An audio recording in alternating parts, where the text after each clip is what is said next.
Hello guys, you're welcome back to my channel. My name is Tessie. Good morning, good afternoon, and good evening to you all, depending on where you are watching from. Hope you all are doing well, and thank you so much for stopping by. So for the past few days, this particular minister of Ahmed Bola Tinubu has been trending, Betty Edu, for allegedly diverting 585 million naira palliative to a private account. The presidency has come out to announce that they have started investigation on the matter, but you see, people are just so wicked and heartless in this country. When the Bible talks about the wickedness in the high places, I think it was referring to the Nigerian politicians, because what is this? They just made you a minister, not even up to 6 months, and we are hearing this kind of news, and some people will say, it is just allegedly. Let me tell you guys, there's no smoke without fire. The presidency has breaking their silence, and I'm going to read out the news for you guys. But before we continue, I want to beg you all to please help me by liking and sharing this video so that YouTube and Facebook can recommend it to more people. The news here read: Presidency breaks silence on Betty Edu's 585 million palliative scandal, reviews plan. The Nigerian presidency has announced an ongoing investigation into a significant financial irregularity involving the transfer of 585.189 million.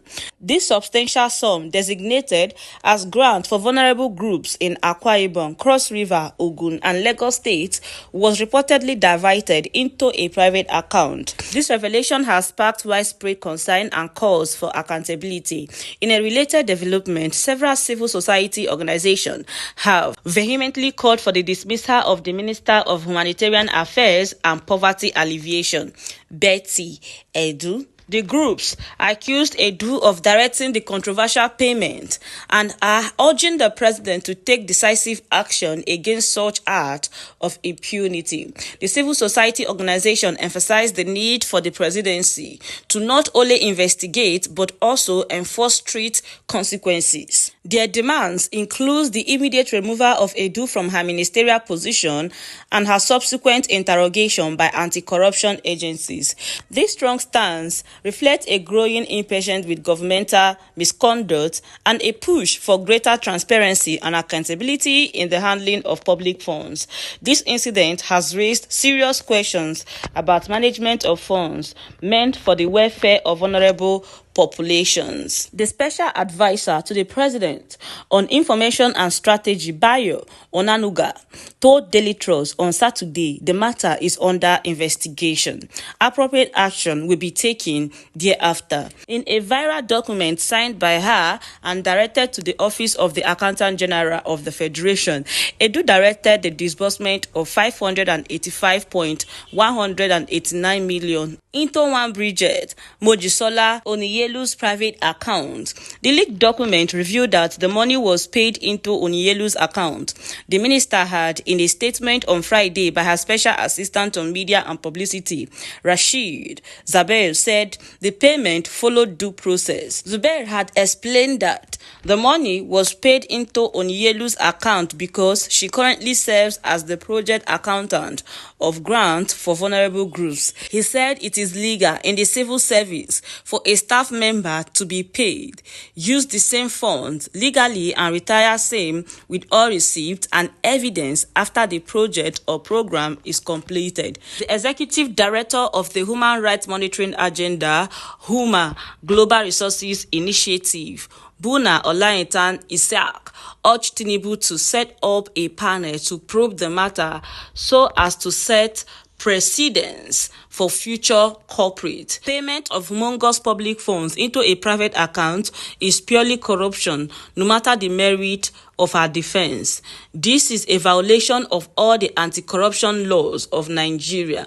The development is an opportunity to test the sincerity of President Tinubu on his willingness and determination to fight corruption and the readiness of his government to depart from the past ways of doing things. By now, Betty Edu should be a guest of relevant anti-corruption agencies to answer questions about how our funds escaped to a private account. It is not too late to act. All right, my people, and that is it for you all. First of all, we all have to understand that the person we are talking about here is an APC women leader. In a real sense, nobody should be above the law. But the sad reality is that if we are waiting for APC to probe their own, that means we will all wait in vain. Unless maybe they decide to prove us wrong, which we are begging them to please, in the name of God, prove us wrong this time around. But APC being what they are, this matter will go up and down, and before you know, it will die a natural death and nobody will talk anything about it anymore. Until maybe when the next government will come, before they will start opening a dead wound. And in all of this, what I see is nothing but pure wickedness. You are just 6 months into office and you are committing this kind of financial atrocity. Just imagine by the time the 4 years or the 8 years will finish, what will happen?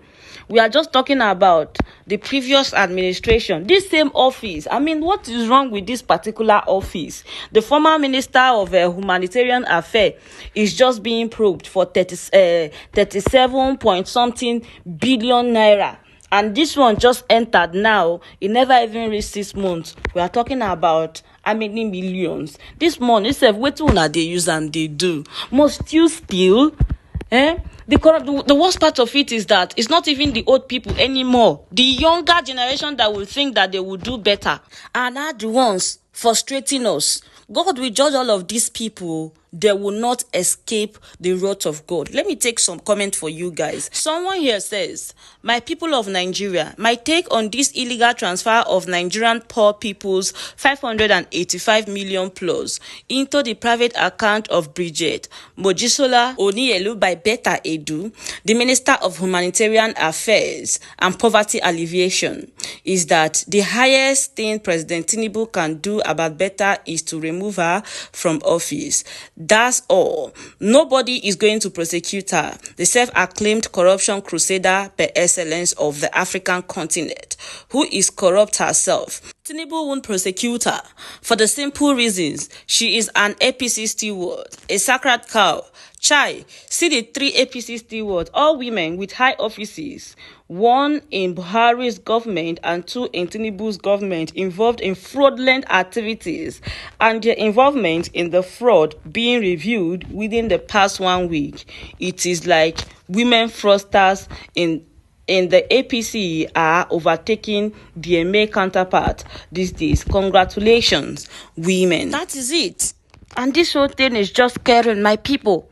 Just in a matter of, the thing about this whole thing is that at the end of the day, we hear this money. Even if they later recover this money, what would they use it for? Nothing. All the money they have recovered in this country, what have they used it for? We don't see it.